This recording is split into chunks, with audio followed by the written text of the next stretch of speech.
Wichita thinks it can, with some financial help from Amtrak. Bring back passenger train service, that is. Plus, a prison guard says if something doesn't change soon at El Dorado, an officer will get seriously hurt. And Boeing halts deliveries of its embattled 737 MAX jets. How much longer before Boeing's troubles become Wichita's? That's what we're talking about right now on Kansas Week.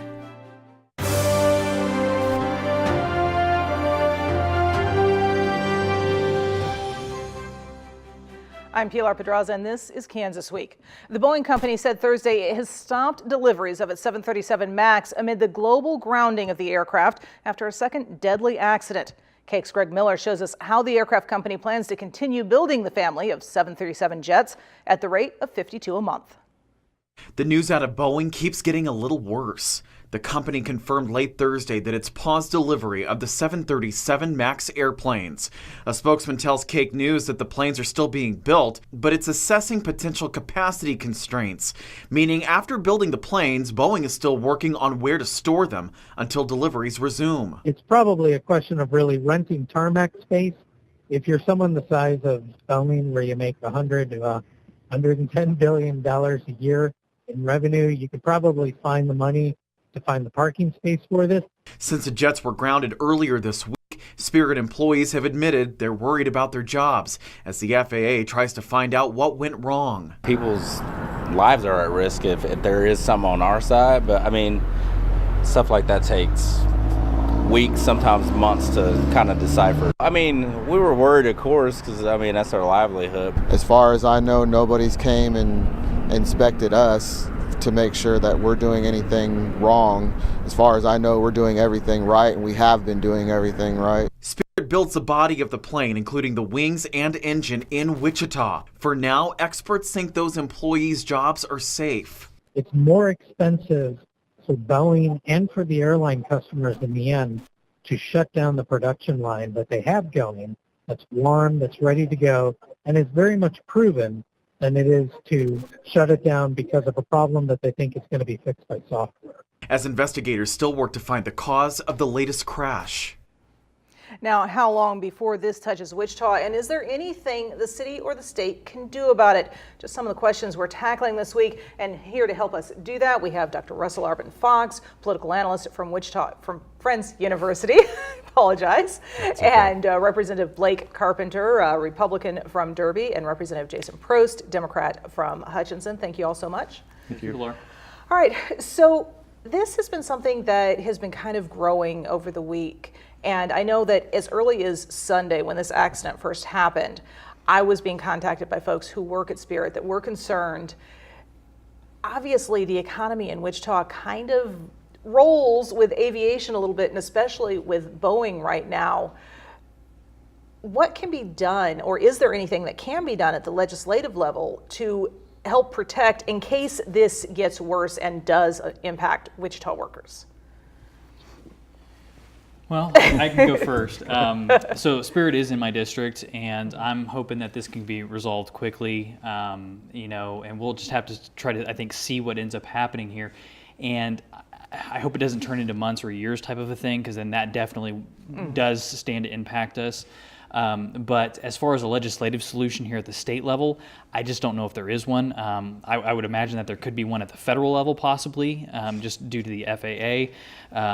But we'll just, I guess, have to see how this plays out. But I'm more than happy to help in any way that I can. And if they reach out and say, hey, here's something that can help us from the state level, I'm more than happy to help provide that assistance. I don't think Blake is wrong. I mean, obviously, there are probably going to be particular situations that could be, affected by various policy solutions that could be introduced on the state level. But, very broadly, what we're looking at here is something that people in Wichita have recognized for decades, which is, we are overwhelmingly invested in terms of our workforce in a very traditional manufacturing base. Obviously, people have also talked for decades about ways in which we can move away from that, and there's been a limited amount of success in doing so. But still, I was having a conversation with one of my brothers a couple of weeks ago. He lives out in Utah, and he was really struck to the degree to which Wichita in many ways still remains a traditional blue-collar city. Now, of course, a lot of that blue-collar work is, fairly high-end in terms of its technical specifications and the education requirements. But still, a lot of people who are there working on the line, building stuff. And so when you have a major buyer that changes the sort of stuff that it might be demanding, that's going to have reverberations all the way down the line. Yeah, I think I agree with these two that it's probably a little early to look at legislative solutions to this, but it's very concerning. I mean, it would be if you were a worker there, and it would be if your economy is tied to the aircraft industry. But hopefully, as indicated, it would be solved with a software issue, and production could continue, and the economy would churn along as it should. No. And the FAA is saying today that they're hoping to approve that software issue at least in April. So we're talking a few weeks maybe, and we really don't know exactly what the holding capacity for Boeing is for extra planes at the moment. But as the analyst from Aviation Week indicated, they've got the money to figure it out. Well, they have a lot of property. There are a lot of places in which they can put this material. There's a lot of warehouse space that Boeing has, within its portfolio. So, I mean, I wouldn't worry too much about that at this point. All right. Well, don't worry too much about that, but we've got a lot of other things that I know lawmakers are worrying about this session. It was a busy week in Topeka as they discussed competing ideas for a new school funding bill. Two houses, two competing ideas for how to change state financing of your child's education, getting public attention this week. Both ideas getting a no vote from some educators. The Senate has passed the governor's bill to increase school funding, even though Schools for Fair Funding, the group behind the school funding lawsuits, now says it opposes the bill because of what it calls a math error. That bill now heads to the House for consideration. In the House, Representative Christy Williams this week introduced a competing funding bill that would add $90 million this year, but cut out more than $200 million in increases slated for the next 2 years, as well as a plan to automatically increase funding to match inflation. The bill also includes some policy changes, such as giving state aid scholarships to students who say they've been bullied so they can attend any other school in the state, public or private. Despite only having 2 days warning, educators turned out for hearings late this week to oppose the plan. Now, Blake, you and I were talking about before the show how the argument over school funding is as old as the school district in Wichita at the very least. Mm-hmm. And there may not be a permanent solution, but we know that there is a requirement for a solution at least this year. How do we get from these two diametrically opposed points, which neither of which Schools for Fair Funding, which is at the other side of this lawsuit, says is going to cut it with the court? And so far, they've been right with the court as far as how the court is going to roll. Russ? I mean, is it really fair to say that they are diametrically opposed? I mean, both of the proposed bills are, in fact, in agreement on the basics $90 million increase that Governor Kelly has talked about. Now, of course, you get into the details and you take a look about what are we going to do with previous legislation that approved funding increases. Are we going to build that fully into the new formula? Are we going to cut it back to a certain degree?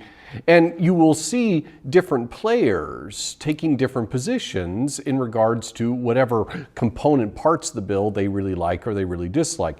You mentioned that one of the major drivers behind the lawsuit is kind of pulling back from Governor Kelly's position. But at the same time, you've got like the Kansas Association of School Boards, which is split. It's supporting what's happening in the Senate, but it's got some questions about what's happening in the House. So, I mean, let's not make this more stark than it actually is. There's a lot of shades of gray that are at work here. Very true, which is what this whole show is about, is discussing the shades of gray. And I readily admit that as a broadcast journalist, I do have a tendency to look at the black and white of things. So there is that. But as we do look at that, there are some pretty drastically different points of view when it comes to school funding in the State House. And we're down to, 4 weeks to figure this out, maybe? Yeah. We're starting to come upon that 90-day mark. Mm-hmm. And it'll be very interesting to see what happens. If you had to ask me right now, I don't think we complete the legislative business within the 90 days. If you look at 2015, 2017, every odd year for the last number of years, we've gone to about day 115. And I think that there's going to be some slight growing pains between the legislature and the new governor.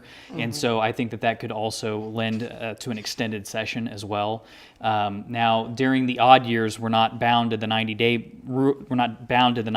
because the 90 days is really in the even years written within the Constitution, and that's due to more or less elections and that sort of thing. But every day that we're up there, we're using taxpayer money. So obviously we want to finish our business as quickly as possible, find solutions that I think works for everybody. And right now, as far as the two competing plans, the legislative process is at work. I think the House will vet the ideas that the Senate has sent to us. We'll look at theirs. We'll look at the proposed solution that the chairwoman of K-12 education has proposed, and we'll just have to see how those ideas flesh out, I think, here in the coming days and weeks.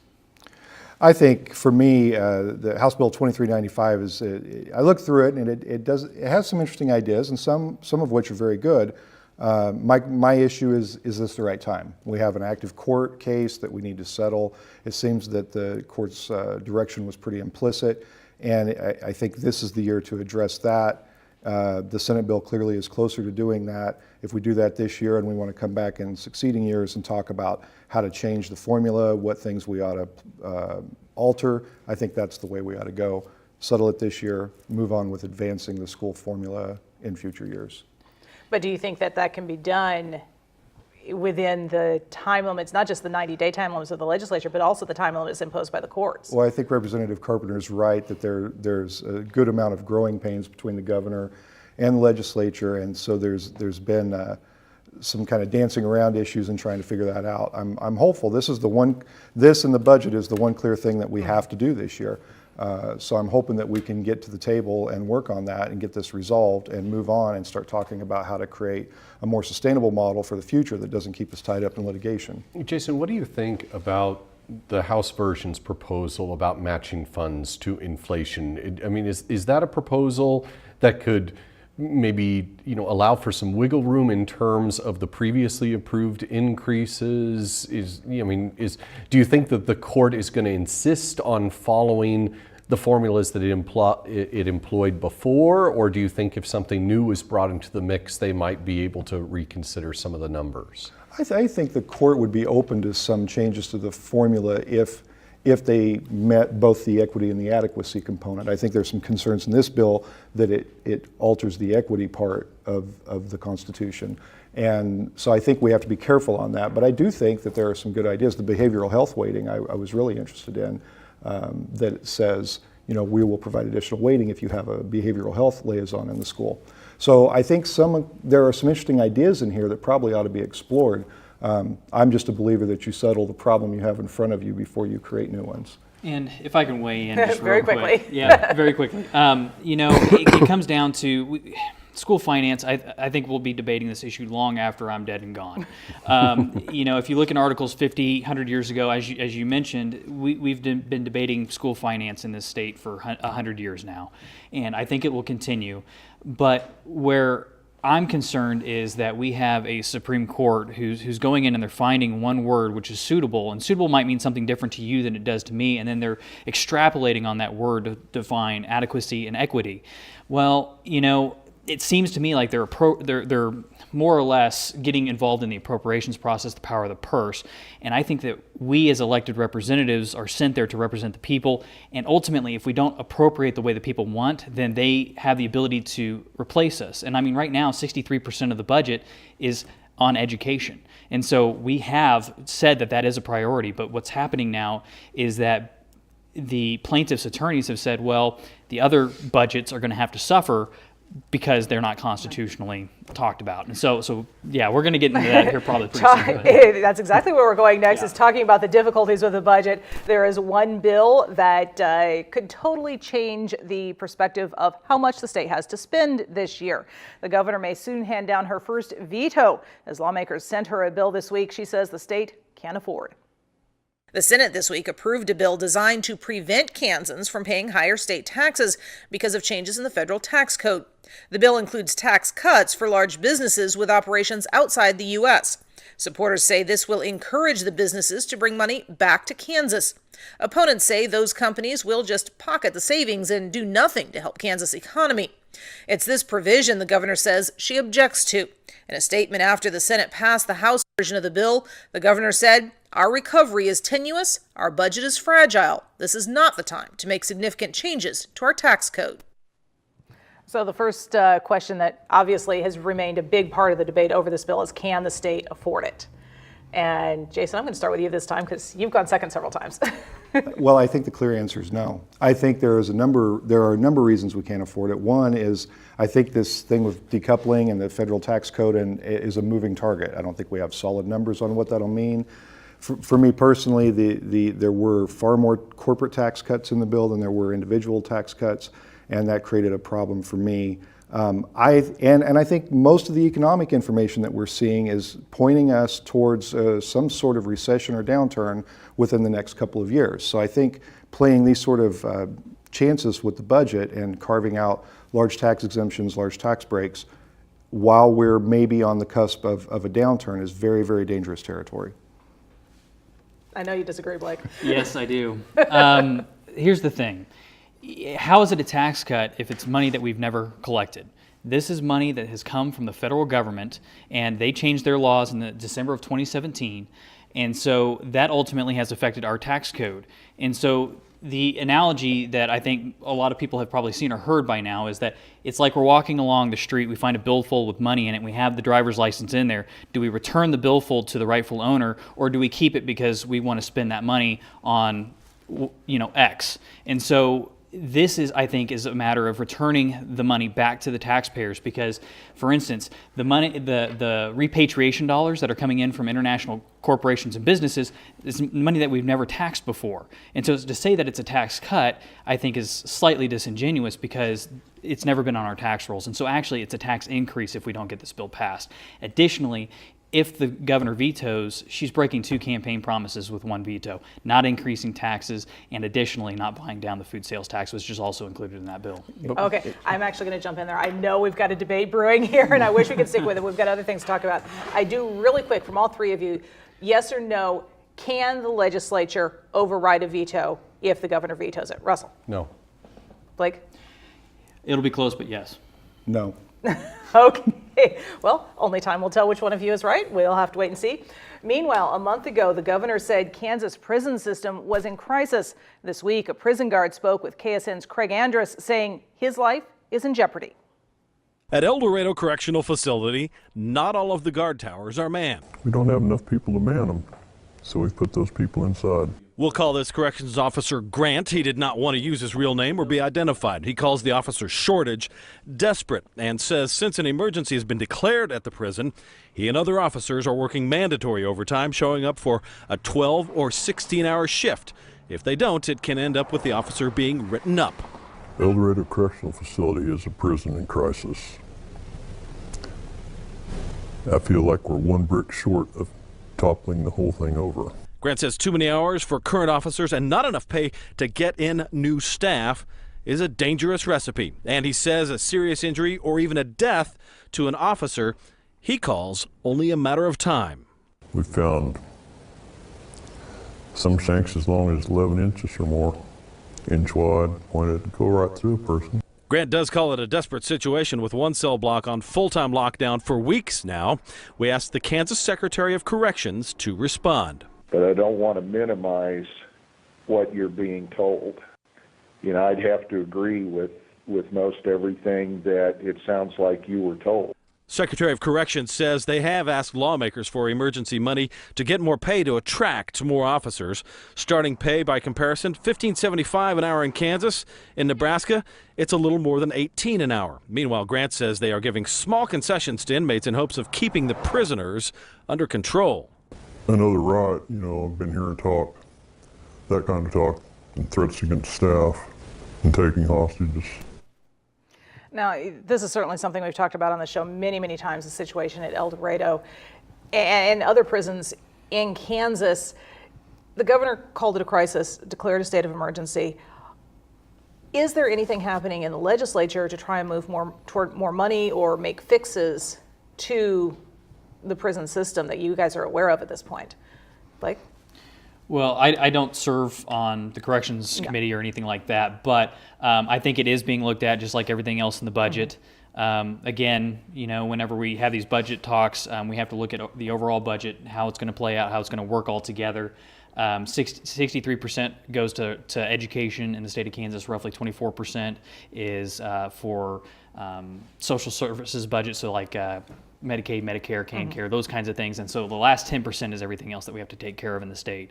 And so to get more dollars to go there, it will be a challenge, but I think it's a challenge that we need to focus on and make sure that we actually do help these people out, because that's the last thing I think anybody wants, is an officer getting hurt or killed.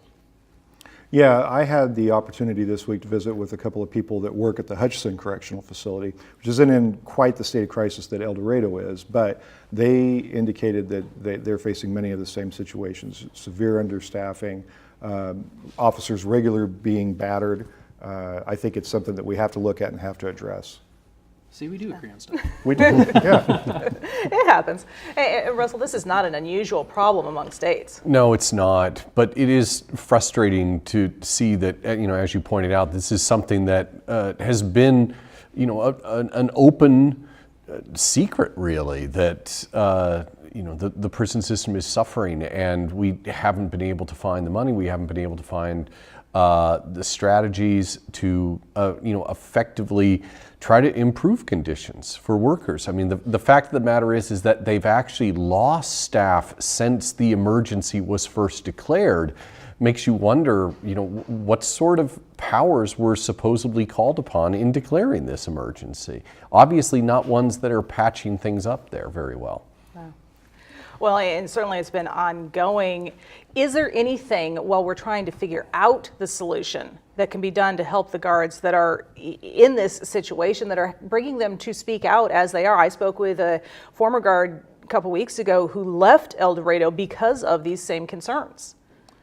Well, I think we have some real structural problems with the way we treat particularly corrections employees in the state, but more broadly state employees. I mean, the conversation I had, there's a recognition that you used to be willing to accept relatively low pay as a state employer, as a corrections officer, with the idea that you were going to get some attractive benefits, and they feel those have been eroded. But it's not a very rewarding job, I think, and it's quite dangerous being a corrections officer. So if we're not going to compensate or provide adequate benefits, there's not much incentive to do that work. Well, I would agree, and on that, I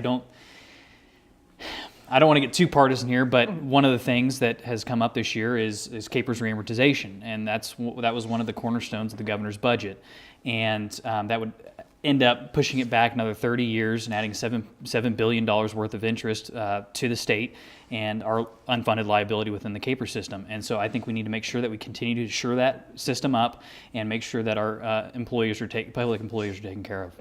All right. Well, we're going to move on. We've got one more thing to talk about that has people hoping to move a little bit here in Kansas soon. Passenger trains are one step closer to returning to Wichita, thanks to your travel habits and some money from Amtrak. I explained in this story I filed with Cake News earlier this week. I think that it would be a really cool way to get from place to place throughout Kansas and the Midwest even. Alexandria Brunn likes the idea of bringing passenger train travel back to Wichita, as does her friend Madison Clinton. I feel like trains are one of those fun, like you get the experience of being on a train and you get somewhere mildly quickly. So yes, I would love a train. Making that fun happen is a little closer to reality for the city of Wichita. Thursday, the city announced Amtrak will pay for a capital study to look at what improvements need to happen before passenger trains can once again run from Oklahoma City through Wichita to Newton and back. What kind of track work needs to be done, particularly between Newton and Mulvane, what kind of platform work needs to be done, to get people on and off the trains. BNSF owns the tracks and has already agreed to do the study. Councilwoman Cindy Claycomb says Wichitans' travel patterns played a big part in getting Amtrak to cover the cost. This route has some real potential because the bus service has been really popular between here and Newton and between here and Oklahoma City. Some Kansans remain skeptical, though. It's been mentioned it's never gone very far. Even when they like the idea, of traveling the rails. Well, I would go someplace if it's where I wanted to go, I guess. But I think it'd be fun. Now, I got to say, me personally, I love the idea of being able to hop a train in Wichita, go up to Kansas City, go down to Oklahoma City, spend the weekend, and hop the train back. Having it traveled often in Europe with my husband, visiting my in-laws, that's common there. As one of my interviewees mentioned, on the East Coast, it's common. Why can't we have that here in the Midwest? Russell, what's kind of held us back a little bit from that? I mean, the first most obvious thing that holds us back from that is simply our size. I mean, you talk about, traveling around Germany. Well, you can fit Germany in between Wichita and Chicago, for example. And I know people that, drive up to Newton and they get on the train and they take the train up to Chicago and they work 3 days there and they come back again. I mean, there are people who do this, but you're dealing with issues of scale here. I am really appreciative that Amtrak is willing to put up the money to do this study, but a study is not a guarantee that they're going to look at things and say, oh yes, this is the next step that we want to make in terms of laying down improved rail. Very true. And in fact, some of the folks I spoke with raised that skepticism. I've heard about this time and time again. It keeps coming up and it never goes anywhere. That is one of the difficulties with government as you explore different options. Sometimes you explore things that sound really exciting and they just don't happen. Jason? I mean, we do have a tendency to study things to death, and the Amtrak, and this is in Wichita, but in Hutchinson we had a similar issue with the Southwest Chief, and there was, study, is there going to be a study? But I think train travel, if it's gaining in popularity, and it seems that it is, the investment in a study seems worthwhile. Blake? Well, like you said, we do tend to study things to death. Last time I used the Amtrak was about 12 years ago. Went to a Boy Scout camp out near Albuquerque. And the thing is yes, it's cool, it's neat. As far as for me though, I got family down in Oklahoma City. Am I going to take the train or am I going to drive? I'll probably drive just because I can go at my own pace and that sort of thing. So I'm not saying that it's not a good idea or a bad idea. Maybe I use it someday, but we'll just have to see where it goes, I guess. Well, and I got to say, Americans were kind of in love with their cars. That may be part of the issue as well. We'll have to wait and see what happens there. Jason, Blake, Russell, thank you so much for joining me. I hope you've enjoyed the conversation. If you have any questions about what we've discussed this week, we'd love to hear from you. Just email us at kansasweek@kpts.org. For now, have a great week.